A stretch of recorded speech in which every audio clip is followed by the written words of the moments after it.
Did you just light yourself on fire?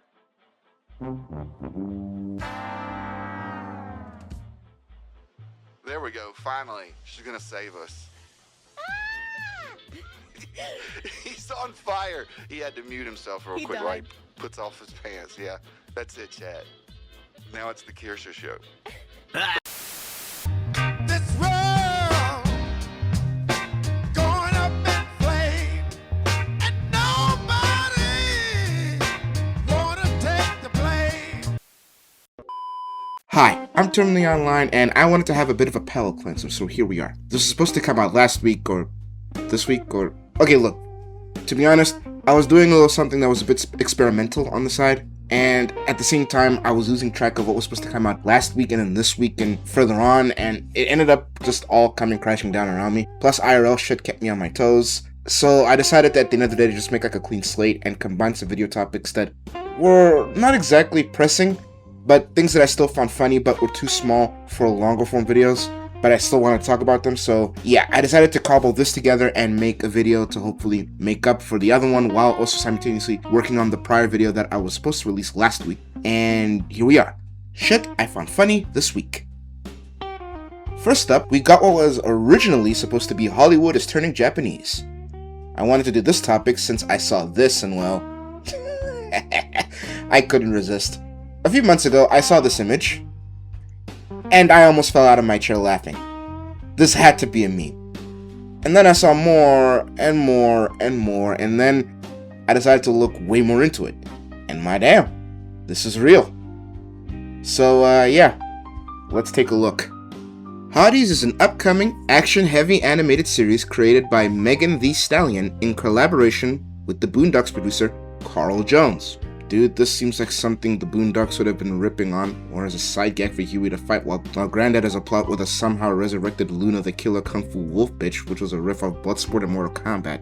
Exclusively heading to Prime Video. The show promises a stylized high-fashion aesthetic featuring strong black heroines, Red flag. intense martial arts, and Megan's signature hot girl energy, and I am already willing to pay a time traveler to go back in time to save Harambe. Something in that universe shifted when the poor bastard learned the controversial lesson minorities know. Never be around lost and/or crying white children. You either get a date with the health inspector, or you get to see Robin Williams and George Carlin do a live set. Let's look further. If weebs have to suffer, then so do you. The core premise and plot are tightly under wraps, so not much is known good or bad. Megan has described the project as the caviar of anime.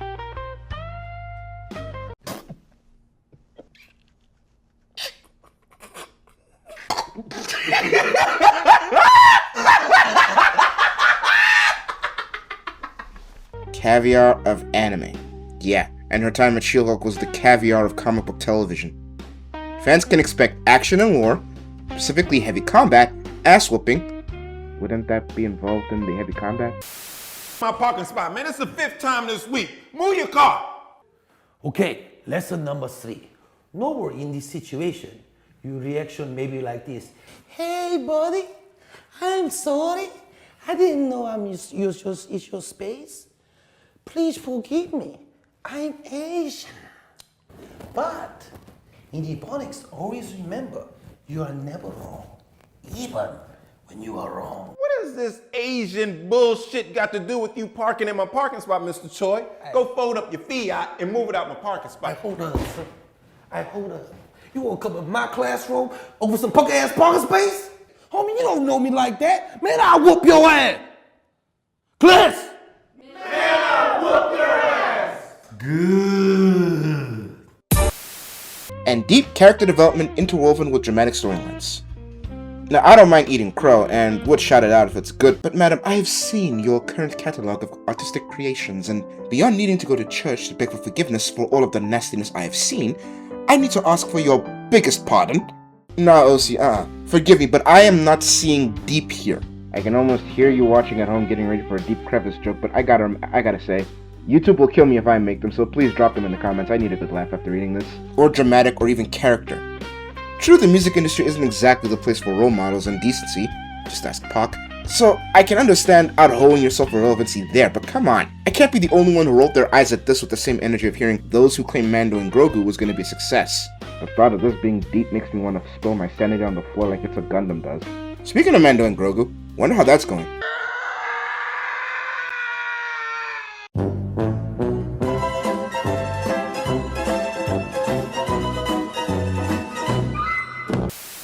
We can also expect signature aesthetic, which apparently means fierce fashionable outfits and incredible hairstyles. Yes, Queen.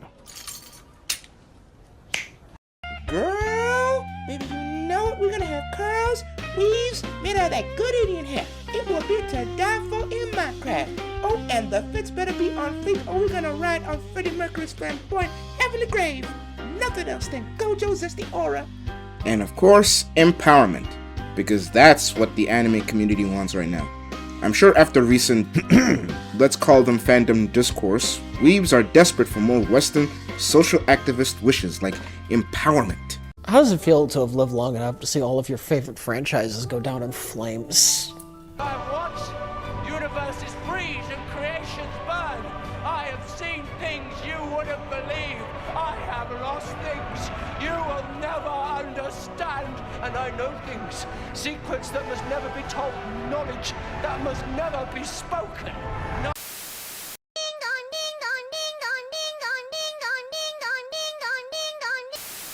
Anyway, I think this can boil down to the same type of question I had for Velma and the Acolyte. Why? Who thought any of this was a good idea? Megan better have skin as thick as her ass, because it's probably going to get shat on like white girls in Dubai. Look, no disrespect to her personally, she seems to actually like manga and anime going by what I've seen so far, but this is not a good idea. This is like when your female friend says she's going to raise her kid as a single parent. It's possible it won't crash and burn like the Titanic, and you might not create a serial killer, but the odds are so out of your favor that you have a better odds of winning the lottery. Worse financial decisions have been made, and this is up there in the top 5, alongside trying to make a hoe into a housewife. Sorry, Kanye. Next segment is Supergirl and the Leagues of Cope. Look, I haven't made a super mid video in a while because I was trying to avoid beating this horse to overkill, but Lord help me, I'm regretting it because this bitch didn't shut up. I'm not going to delve too deep into it because my X timeline is currently filled with Cope with this and obsession, and I'm trying to fix that mess. Social media and its relentless approach to pushing us into engagement is exhausting, but it is what it is. Look, TLDR, the super mess actress started talking at press junkets and got baited into stupid questions, and ended up alienating the male audience who care about the culture war. Let's be real, nothing I, or any of the multiple YouTubers or reviewers on YouTube or X or wherever have any real overall power or sway worldwide. That goes for movies, and that includes video games. Calm the hell down, God of War laundry stands. Yes, the big boys have their sway amongst their fans, but that's at best 1 to 2 million people on the planet that's currently in the billions. So yeah, it's not as bad as the shills try to make it out to be. The trailer got who it wants to care about the movie to care and vice versa. That's the TLDR. And my responsible side is done. Now let's jump into where I feel more comfortable, shitting on other people. Okay, so if your feed looks like mine, your X feed has a lot of people running defense for super mid in the form of pretending the criticism and hate is not about the stupid choices of James Gunn and his cabal of unqualified hive minds and yes men. Instead, it's about Millie Alcock. By the by, I think he assembled the unqualified Avengers. I say that knowing the current Avengers team are woefully unqualified. So when the super mid movie comes out and inevitably craters at the movies, he can blame it on that Anna chick and that Craig schmuck and survive the house cleaning that Warner/Paramount deal will come with. But that's my tinfoil hat theory. Anyway, people think the hate is about Alcock and women in general rather than, the movie looks like shit and she said something stupid and it doesn't make a lot of people want to see it. Their clinging defense and argument is basically the Keir Starmer and the UK police playbook of losing their minds on selective things, pretty much memes and what have you and online jokes, and acting as if it's worse than it actually is. Now the one I'm going to be focused on mostly is Joe Russo taking it upon himself and apologizing for the entirety of the male gender. Ain't that a bitch? Nowadays I wonder if people ever watched that 2-episode special The Kids Next Door had about boys vs. girls or that episode of South Park where they did that Britney Spears and cult sacrificing celebrities thing way back when. Just me thinking that? Okay. So Joe said, "On behalf of all men, I'd like to apologize to Millie Alcock for my gender being the absolute worst to her. Sounds like you're super in this movie, girl. Can't wait." And to be honest, I'm still not all that surprised that even to this day we still have men doing this performative male feminist bullshit. The way people in most societies tend to let women just skate by with low accountability, case by case obviously, while rightfully going scorched earth on the male equivalent, is basically Tuesday. Once you accept it, you get a great sense of peace of mind that the prior generations of men basically just lived on. It was just memes, guys. Everyone, especially celebrities and people of influence, get memed on. I mean, my fuck, that Clavicular schmuck and that Andrew Tate dude, they get memed on their appearance almost every time they say and do something stupid. For the entirety of Kevin Hart's early movie career, the man was basically called a manlet, and The Rock basically had jokes about his appearance, making it sound like he lived and breathed steroids when he was at the gym. But the entire gender of men must be called out because Alcock looks like she unlocked a bootleg Super Saiyan 3, and we just memed on it. Don't you just love the cultural hypocrisy when it comes to women? The meme economy is basically fueled by the more pearls clutched, but that's not stopping the poor women crowd as they come in to add fuel to the fire. Then there's the pretending that this chick is a stunner. Look, I don't want to jump too hard on her or on this because beauty at the end of the day is subjective, but for a lot of us, no, she's not. To me, she's not ugly, and is basically alright at best, but as Supergirl, I wouldn't use her as the measuring stick of if you're not attracted to her, you might be gay thing. We could sacrifice her to a god, and I bet that Deity would be like, man, you got any others? Nah? It'll have to do. But that's my opinion and my joke. No one was fighting about misandry when it was Cavill versus Chalamet in appearance, but here, I'm gonna leave it at that. Because you know what? I figured it'd be best to let you guys decide, and then I can move on. Because bashing a person on their appearance as much as I could, I don't think it's good for me internet-wise, so I'll just leave it alone. At the end of the day, this entire thing is a nothing burger, and it's just another celebrity getting memed on, and the super alcoholic is probably gonna get a rough ride at the movies, because nobody really cares that much about this damn movie beyond making jokes. Oh right, I almost forgot. Then there was the last minute crash out Angry Joe made. Everybody's favorite non-crash out crash out. Who? I understand if you don't know who the hell the man is. He came out swinging and possibly drinking in a rage at Nerdrotic and Critical Drinker. It's nice to see alcoholics sticking together in a circle of bad decisions. I kid. Nerdrotic and Drinker are cool. Anyway, Joe's having a row with the aforementioned and Disparu. Sorry sir, I forgot you were also on the hit list. My bad fam, Drizzle Drizzle. Am I hip yet fam? 6'7"? Screw it. Back in my day we had 69, and it was more fun saying and doing. Oh, behave. Yeah, baby! Anyway, Joe came at the memorable members of F&T, sans Az, Jeremy, and the Fake Wizard, with his tweet aimed at Disparu. I'm guessing anybody who doesn't think this movie is going to be a gangbuster? Here's the tweet, and let's go through it. Yeah, the entire thing can basically be boiled down to it's just fiction, so why are you wasting your time telling the people to go vote on this movie when they should be screaming like a banshee over the world burning around them and voting on that and politics? Well, Joe, all I gotta say to that is they have pop culture channels, not political channels. Just like you. I mean, politics is not what they want to do, and it is what it is. Where does this entire all over the place even come from, if I'm honest? It's like I missed 2 seasons in a movie of backstory here. It does make it sound like this entire tweet is the ramblings of a drunk, and I'm not anybody's parent, but I don't think it's a wise decision to come at people politically when all they were doing was talking about a movie. It's just odd, man. Oh boy, it also gets funnier because Joe makes a comment about them trying to distract the masses so they don't think about politics and claiming things aren't shit when they don't really think that to appease the audience that they have. But to be honest, I gotta call cope. These guys have had takes that I and a lot of other people who watch them disagree with. Hell, they were having a row the past week with each other over the Masters of the Universe thing, and Superman in the past, and even Toy Story with its cultural impact. I was in their comments. The comment section was not all that kind to them over it. So I gotta ask, did you just watch one video or clip of each of them trashing something and just made up your mind about how they generally lean or feel about things? Drama is its own business, and to be honest, I hope you got to pay for this insanity. This drama has a few more layers, and that goes on with the following responses. Az made a video in response to Angry Joe's tweet, and yeah, that led to Angry Joe playing victim, and proving it's not just women alone who skirt accountability. I'm not going into Az's video because, well, time. I did watch the video. Az did make assumptions and brought his perspective about what Joe was talking about and was going through, but at the end of the day it was framed as his opinion, not a matter of fact. While Joe, on the other hand, is saying Az sent his audience to him like they're flying monkeys, but he didn't. Az didn't send anybody to anybody, and neither did Disparu or Nerdrotic.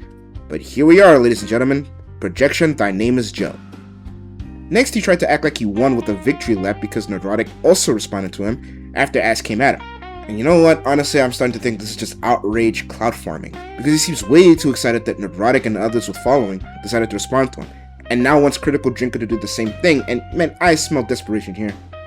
Now, you could accuse me of doing the exact same thing, but I'm honestly just talking about the train wreck that was this movie, and felt it was wise to also talk about the stupidity and the foibles that came with it. That, and to be honest, I found this spiral very funny. So hey, if I end up getting any form of hate from this, I don't mind farming it. Why not? I could use the content. Anyway, he says that Nerdrotic and company didn't respond to his actual criticism. I haven't watched Nerdrotic's response yet, but I can't say As technically did. But I would assume he hasn't either, since he thinks Nerdrotic has a political channel, and yeah, he does not. He goes blah blah blah about hurting the FNT crowd's feelings, and then we pivot to another tweet. I swear we're almost done. About his review, and it doesn't look all that too positive. So after harping on the others who had a similar opinion on the trailers and could see this coming a mile away, he also wants to call it a mess, and act like nothing happened, huh? The universe is ironic, and I will admit it's better than most Western entertainment I've seen in a while. Okay, I farmed this enough. Not much else here, so I'm just gonna move on. You're an irredeemable monster! What took you so long? Nigger! Now, I was gonna go on with another segment about obsession and how it's created a cavalcade of unsolicited armchair couples counselors and the back and forth with that, but I decided to leave that for a more dedicated review on the movie when I eventually get the chance to watch it. And I kinda have to also get ready to cover how Supergirl's doing, Scary Movie 6's review, and the Caped Crusader Season 2, which, whenever it's out, so yeah, we're gonna call it here. Like I said, these weren't detailed or deep enough for longer form videos that I usually do, but I still wanted to do something with these topics, and here we are. I grossly overestimated how long these videos were going to take to make, and after last week's fumble, I wanted to release something good. Because you see, I was trying to do something overly ambitious at the time with the special project, it didn't pan out, and I had to scrap it, so I decided to double down and do a double drop now. Sorry, it's also a tad late, but hey, to err is to primate, and to forgive is to be divine. So here's a double as an apology for retarding way too close to the sun. Don't pretend I don't love y'all. I'm gonna go back to the normal schedule of one video a week since things are not cooling down IRL as well, and like next week is possibly going to involve a stream with Dark Maximus if everything aligns perfectly. And I'm also gonna try to get a video out then on time, so yeah. Gonna keep trying to experiment and try other special projects. I apologize if they will have things like things coming out late and things just not panning out and me having to scrap and start from scratch, but it is what it is. Trying to grow and trying to be better at this. But that's enough homework and HR crap. If you like what you saw and heard, hit the like and subscribe button if you think I earned it with this video, and I'm gonna catch you guys later on the next one. Later, taters.